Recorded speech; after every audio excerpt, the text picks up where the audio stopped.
Direct Investisseur continue sur TV Finance et on retrouve à nouveau maintenant Bernard Prats-Desclos. Bonjour Bernard. Alors si vous avez repris place sur notre plateau, c'est cette fois-ci pour nous présenter votre livre Stratégie de marché aux éditions Erol. Plus qu'un livre, c'est un guide qui donne les clés pour aborder et comprendre les marchés financiers à partir de stratégies efficaces. Alors ma première question, c'est pourquoi avoir décidé d'écrire ce livre et pour qui est-il destiné? Alors, en réalité, j'avais écrit un premier livre en 2008 qui s'appelait Trading et Contrats Futurs, toujours chez Erol.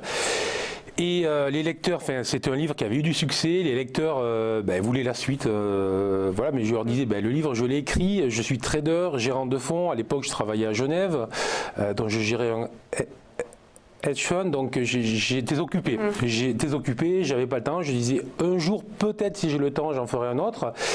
Et fin 2014, j'ai quitté la Suisse, j'ai quitté la gestion professionnelle et j'ai à nouveau eu les demandes parce que les gens savaient que je quittais. Donc j'ai dit oui et au final, donc je l'ai sorti, je me suis dit bon, je vais faire un second livre, mais je voulais pas juste faire un livre pour faire un livre, donc mon idée est qu'il s'adresse vraiment de monsieur tout le monde aux professionnels, ce qui est quand même très compliqué, je vous l'accorde. Mais donc en fait l'idée c'est de proposer un livre qui a plusieurs niveaux de lecture, donc le professionnel va aller chercher un certain nombre d'éléments, celui qui débute va en chercher d'autres et voilà.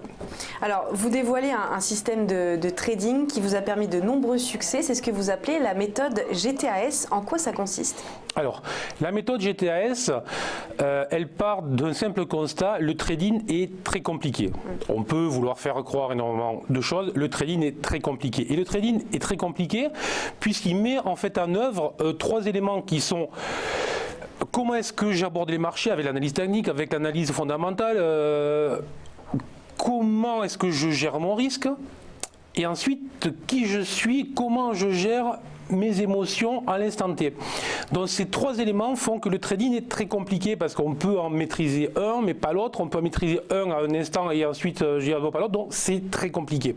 L'objectif de cette méthode, c'est vraiment une méthode très réfléchie qui consiste à ce que chaque action réalisée facilite l'autre. Autrement dit, on va travailler avec des stratégies très claires, très établies et qui vont normalement, si on le fait bien, c'est l'objectif, nous soulager sur un plan psychologique, je dirais. Voilà, donc c'est vraiment un objectif où on prend le trader, l'investisseur, le swing trader et on l'encadre, mais de sa psychologie à sa gestion du risque. Parce que justement, le trading, ça passe aussi par un mental d'acier. On le lit tout au long de votre livre. Vous établissez même un questionnaire pour que vos lecteurs déterminent leur profil de trader et d'investisseur. Alors selon vous, quels sont les traits de caractère d'un bon trader? Oui, alors là, vous mettez vraiment l'accent sur une des clés. Il faut vraiment avoir le profil qui convient au style de trading que l'on se choisit. Voilà. Un investisseur, c'est un profil très particulier, un trader, c'est un profil très particulier, etc. Et souvent, les gens, en fait, à la base, ne le savent pas, d'où cette idée d'établir, en fait, le questionnaire. Les qualités principales que je vois pour être un bon trader, il faut de la rigueur et de la discipline. Rigueur, discipline, je le répète constamment. Au point où je dis souvent, excusez-moi, je ne vais pas vous le dire là, mais je peux être très lourd sur le sujet, mais je dis rigueur et discipline. Ensuite, il faut être maître de ses émotions, il faut être zen et maître de ses émotions, sachant qu'on est dans un marché qui peut aller très très vite, qui peut exacerber les émotions, donc il faut toujours revenir en fait à l'essentiel, puis il faut être très très très calme, voilà. Et puis vous comparez d'ailleurs cette force mentale à celle d'un sportif. De très très haut niveau. Ouais, de très haut niveau. Alors vous venez souvent sur TV Finance pour nous parler des market movers, les mouvements de marché. D'ailleurs vous l'avez fait il y a quelques minutes. C'est aussi un point important de savoir décrypter ces fluctuations de marché. Est-ce qu'il faut surveiller constamment le moindre mouvement pour pouvoir réagir en tant que trader? Oui. et non. Non, en fait, on va donc en revenir au profil. Le profil, c'est quoi? Si vous êtes un investisseur qui investissez une fois par mois, évidemment, ça ne sera pas la peine. Si vous êtes des traders, scalpers, qui regardent à la seconde ce qui va se produire, vous avez le nez scotché sur chaque titre de marché, vous avez le nez scotché sur les news. Voilà, donc tout va dépendre de votre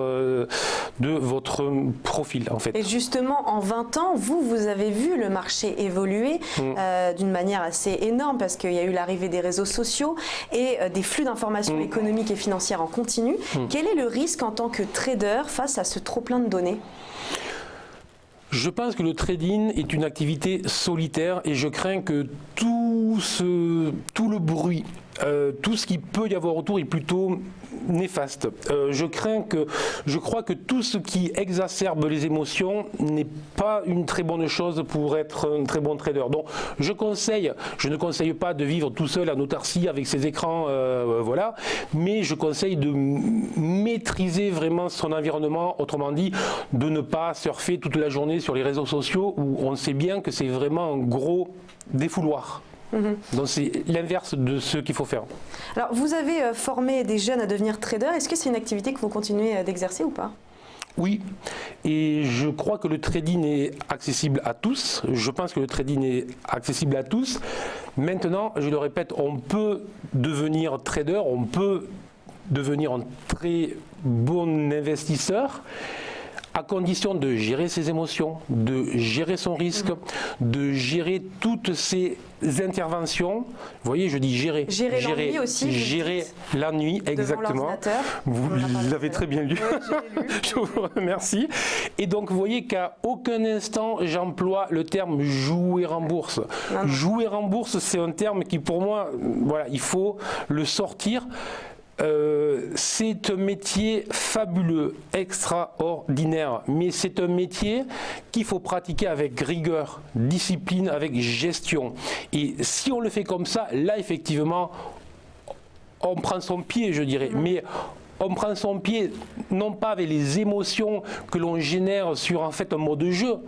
On prend son pied puisque l'on gère chacune de nos actions et qu'au final, les résultats sont là.